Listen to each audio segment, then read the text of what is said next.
When you picture beauty, what does it mean to you? No, really, take a moment to think about it.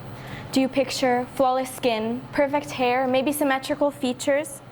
Now I want to ask you, who taught you to think this way? My name is Bianca Pazzanese, and this is exactly what I'd like to talk to you about today.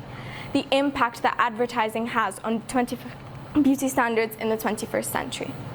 In response to the surge in editing, Photoshop, and filters, we must ask ourselves, who controls the way we define beauty and why? This phenomenon starts a lot earlier than we must expect. When I was 12 years old, I used social media for the first time. Every time I would open an app, I would see posts of models, and they were all posing for beauty campaigns or clothing lines. All of these posts were berated by comments, all asking the same question. How can I look like her? When in reality you can't, because all these pictures are fake. What I didn't understand then, but do now, is that it's not about diet regimens or fitness routines. It's about strategic lighting, posing choices, and smart edits to fabricate an illusion. These images are carefully manufactured mind games, and they are everywhere. And the clicker. Okay, to explore the complexities of the 21st century, we must take a step back in history.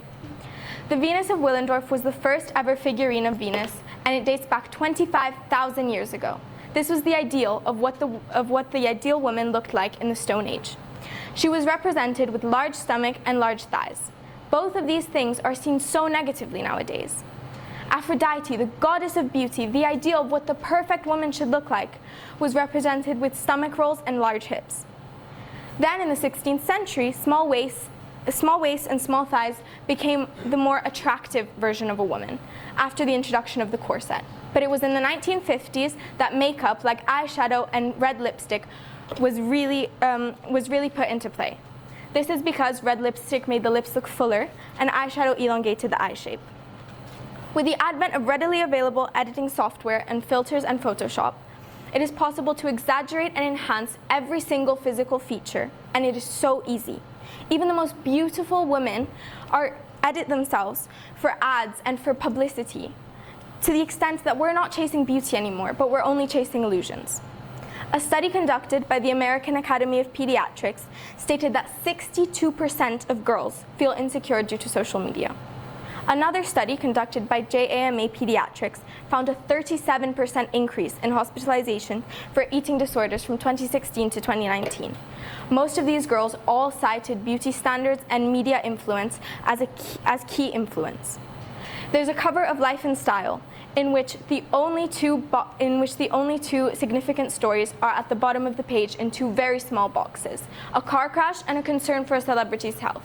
The rest of the page is taken over by propaganda about how women should lose weight for the summer or how women need to be skinny to feel beautiful. Despite this constant toxic messages, many brands are presenting audiences with what real women look like.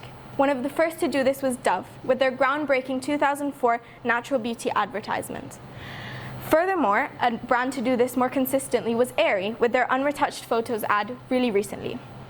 This meant not only leaving freckles, tattoos, and stretch marks fully visible to audiences, but enhancing these features and showing us how they make us all unique.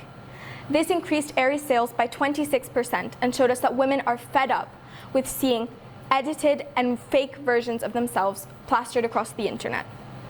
Unfortunately, many brands continue to show damaging illusions. Awareness is the first step to combating this phenomenon, because once you start seeing how beauty is packaged and sold to you, it becomes so much harder to be manipulated by it. I encourage you to question the credibility of all the images you see online. Media literacy is one of the most powerful tools we have at our disposal, so please use it. On the other hand, if you are an advertiser or a creative, please think of the immense responsibility you hold and the repercussions that your actions could have on thousands of teens that are your audience just because you wanted a smart business move. Next time you scroll past a perfect photo, please pause and remember that it was never meant to reflect a reality. It was only meant to sell you an illusion. Thank you.